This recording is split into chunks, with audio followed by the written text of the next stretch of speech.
Confucius. N. The sincerity of thought. The rectification of the mind. Tien Cong Tran, Ph.D. The way happens as heaven, earth, spirit, God, and as benevolence. The way is within man. How can we get the knowledge of it? According to Confucius, we can get the knowledge of the way by the sincerity of thought and the rectification of the mind. Chapter 1. The Sincerity of Thought. Section 1. Sincerity and the Way. The utmost investigation of things results in the perfect knowledge. The perfect knowledge is the knowledge of the way as heaven, earth, spirit, God, or benevolence. Confucius calls this knowledge the sincerity of thought. So sincerity indicates the attainment of the way.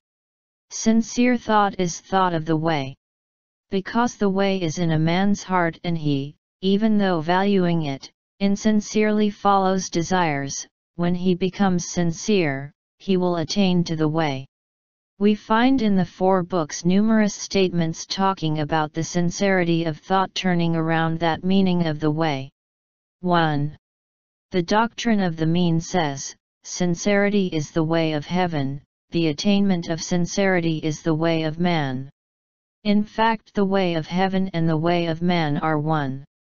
Thus sincerity is becoming a true man, becoming a man in his true nature. When a man becomes sincere, he will abandon desires and follow the way. 2. Sincerity is that whereby self-completion is effected, and its way is that by which man must direct himself. Sincerity is the end and beginning of things. Without sincerity there would be nothing. On this account, the superior man regards sincerity as the most excellent. Sincerity means self-completion. The way is in our heart. If we are sincere, we will see it. Self-completion means completion of the way in oneself.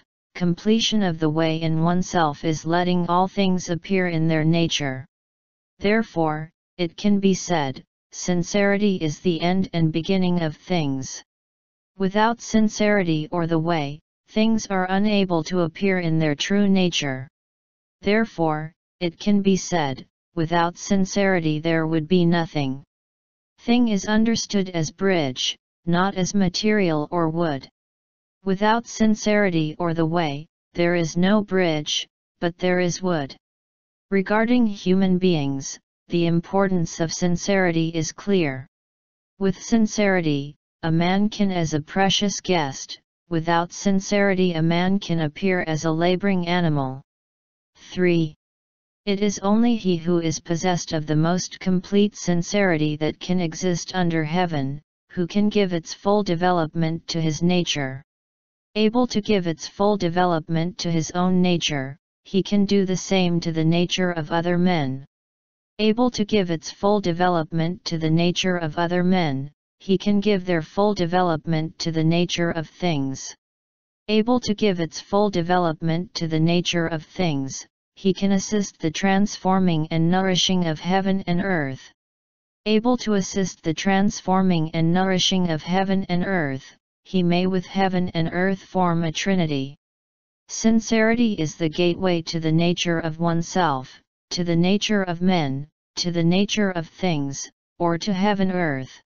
Heaven-earth is the nature of oneself, of men, of things. Heaven-earth or that nature comes to be only when one is sincere. One is the place of the appearance of heaven-earth, one, man, heaven, and earth are Trinity. But how can we become sincere? The Great Learning says, what is meant by making the thoughts sincere is the allowing of no self-deception, as we hate a bad smell, and as we love what is good. This is called self-enjoyment. Therefore, the superior man must be watchful over himself when he is alone. Therefore, no self-deception is the first step of sincerity. What is beautiful we consider as beautiful. How are we able to see what is good? Heaven gives us conscience. Conscience is in everybody's heart. Conscience, though it is not clear when it is not brightened yet, lets us know what is good. One does not deceive himself, one follows his conscience to be sincere. Why is it said, therefore, the superior man must be watchful over himself when he is alone? The great learning continues, when the inferior man is free, he will do evil, there is no evil to which he will not proceed. But when he sees a superior man, he instantly tries to disguise himself, concealing his evil, and displaying what is good. The superior man beholds him, as if he saw his heat and rains. So of what use is his disguise? This is the instance of the saying, what truly is within will be manifested without. Therefore, the superior man must be watchful over himself when he is alone. Chuang-Tzu said, what 10 eyes behold, what 10 hands point to, is to be regarded with reverence. An important feeling that leads to the knowledge of conscience is shame. One feels ashamed because he knows that one has done what is evil or contrary to conscience. When one is alone, he is not controlled by shame. Of course, one can be ashamed with his conscience, but to be ashamed with others is what more often takes place. Therefore, the superior man must be watchful over himself when he is alone. The superior man makes his thoughts sincere not only when he is in public places but also when he is alone. We have said that mind knows the way and senses contact things. To make the thoughts sincere is to know the way. To know the way is not to let the way be covered by things. To know the way is to be free from the sinking in the material world, to become free. The first and last freedom is liberation from the prison of the material world and return to the serene domain of the way. Once one has become sincere, has acknowledged the way, he will attach to the way, rest in it. Resting is stopping, not abandoning any longer, choosing that place as his native home. Thus, sincerity is brilliance. 4. Next to a sage, he who is possessed of the most complete sincerity is he who cultivates to the utmost the shoots of goodness in him. From those he can attain to the possession of sincerity. This sincerity becomes apparent. From being apparent, it becomes manifest. From being manifest, it becomes brilliant. Brilliant, it affects others. Affecting others, they are changed by it. Changed by it, they are transformed. It is only he who is possessed of the most complete sincerity that can exist under heaven, who can transform. The shoots of goodness are present in man. If we know how to cultivate them, we can become sincere. This is called learning, practice and cultivation. Sincerity or goodness, the way, from its hiddenness becomes apparent, then manifest, then brilliant. When the way becomes brilliant, the people will see it. The way is acting, the people follow it. The people follow the way, that means they abandon unbenevolence and return to benevolence. So, there is a change, there is transformation, from the no way to the way. Only he who is possessed of the most complete sincerity can transform the world. 5. He who attains to sincerity, is he who chooses what is good, and firmly holds it fast. To become sincere is to know what is good and hold it. The way attracts men. He who sees what is good and does not follow it, is not sincere. People often see what is good and do not often follow it, they are often not sincere. Curved is the way of our present time. Who can deny it? 6. There is a way to know the attainment of sincerity in a man. If he does not understand what is good, he will not attain sincerity in himself. If a man does not understand what is good, he will not become sincere, that means he will not return to the way. That is a man who has become blind. 7. It is characteristic of the sincerest man to be able to foreknow. When a nation or family is about to flourish, there are sure to be happy omens. When it is about to perish, there are sure to be unlucky omens. Such omens are seen in the milfoil and tortoise and affect the movements of the four limbs. When calamity or happiness is about to come, the good will certainly be foreknown by him, and the evil also. Therefore, the man possessed of the most complete sincerity is like a god. Goodness brings prosperity, evil brings downfall. The man possessed of the most complete sincerity looks at the good and the evil to know the future. This talks about the future of a state in ancient Chinese kingdom. How about the way? Confucius saw that in his time the way was already not practiced. And in our present time the way has fully disappeared. The downfall of the essence of man has gained dominance. How long will it take that the dawn of the essence of man will rise again? 8. The possessor of sincerity does not merely accomplish the self-completion. With this quality he also completes things. The completion of himself, it is benevolence. The completion of things, it is knowledge. Benevolence and knowledge are virtue of the nature of man. They are the way that unites within and without. Therefore, the entire sincere man, according to time, employs them rightly. Regarding the relation between a man and a man, the way is benevolence. A man behaves towards others in benevolence. Self-completion is self-completion in relation to others, this is benevolence. Regarding the relation between a man and things, the way is heaven, earth, spirit, God. A man sees a thing as a place of the appearance of heaven, earth, spirit, God.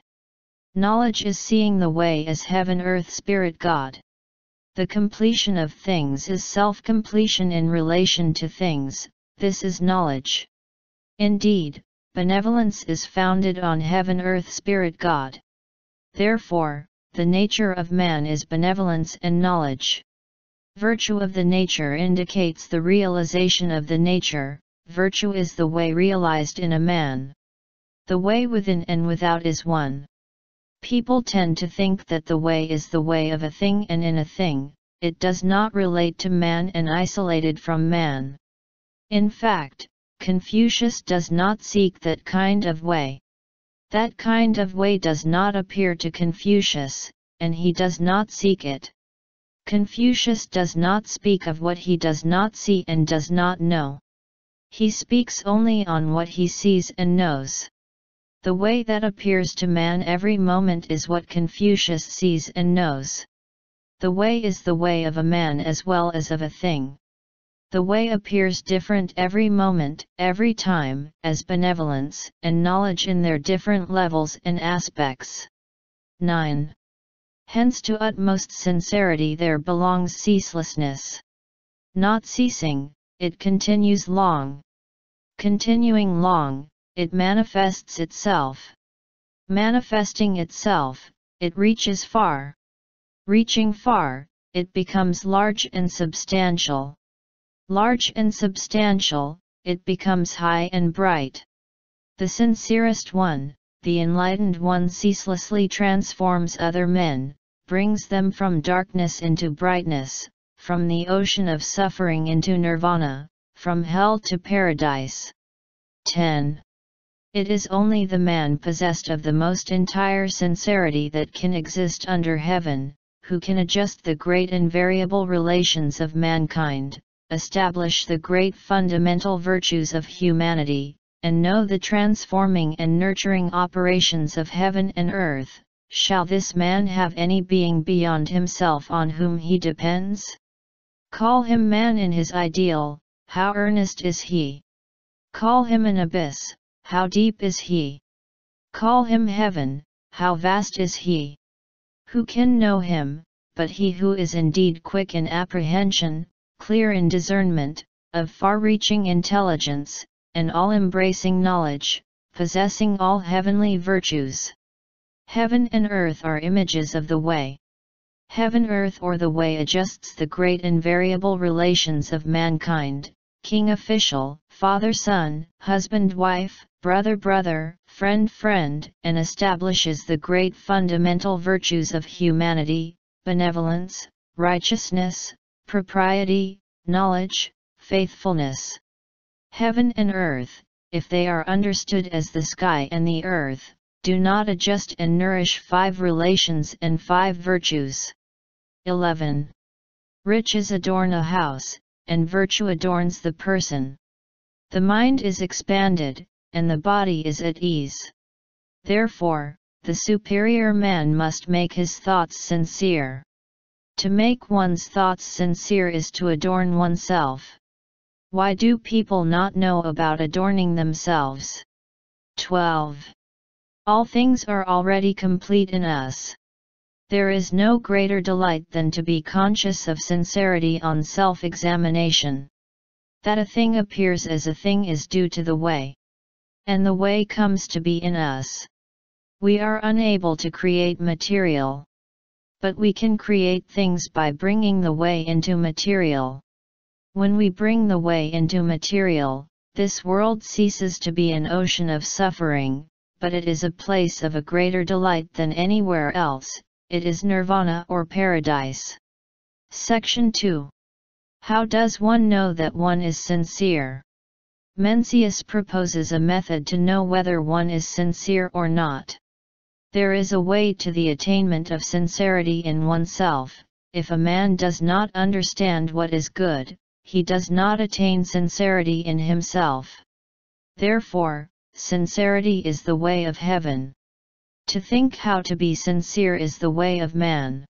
If a man does not know what is good and what is evil, his mind is not sincere. What is good and what is evil?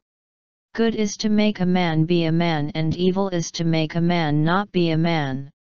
As we have said, there are 2 realities, the way and profit, material, money, this world.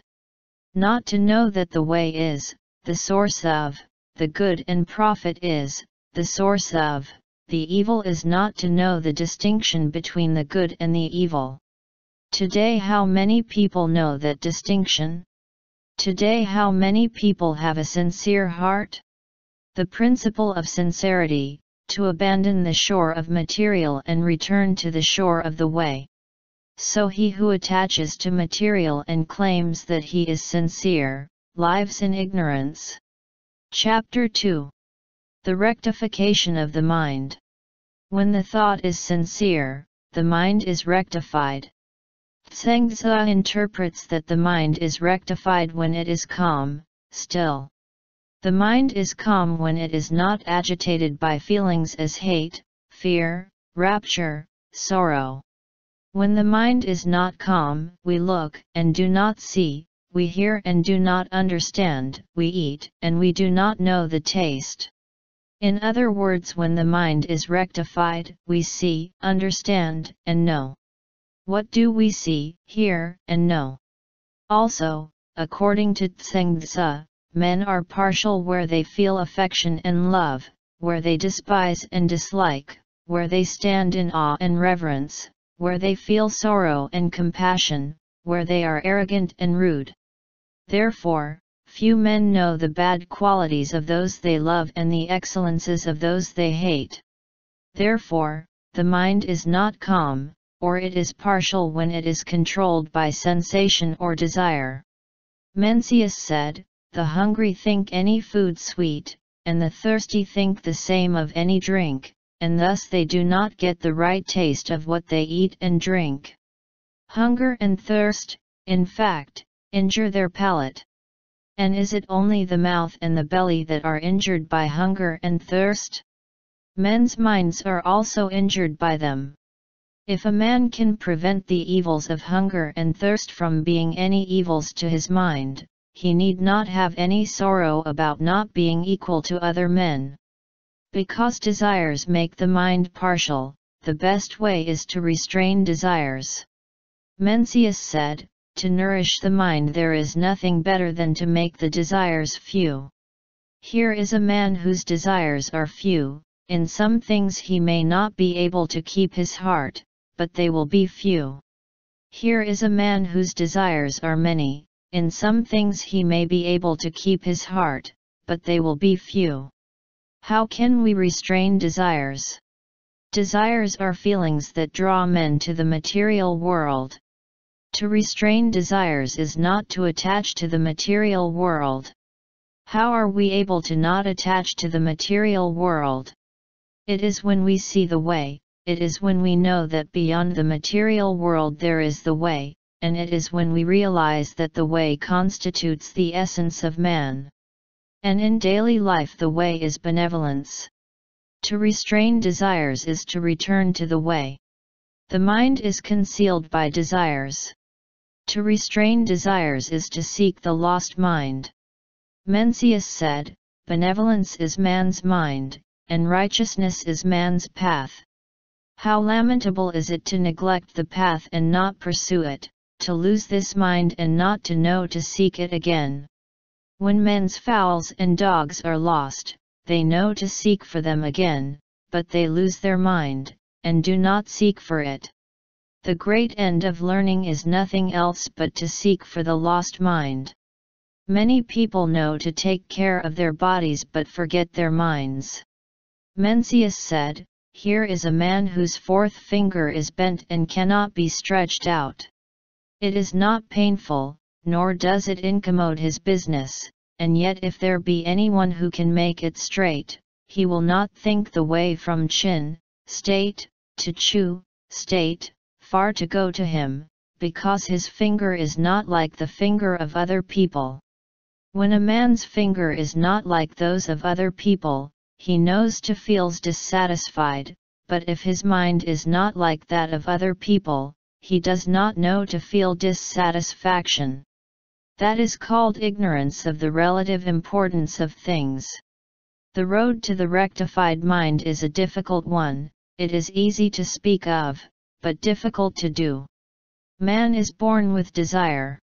If there is no desire, there is no man. In other words, if desire is destroyed, a man is no longer a man. So, to return to the way is not to destroy desire. To return to the way is to set the way and desire in harmony. The way and desire are in harmony, that is the mean. People often accuse that Lao Tzu knows little about the mean. The Master said, "Perfect is the way of the mean." Rare have they long been among people who could practice it. The Master said, "I know how it is that the way is not walked in, the knowing go beyond it.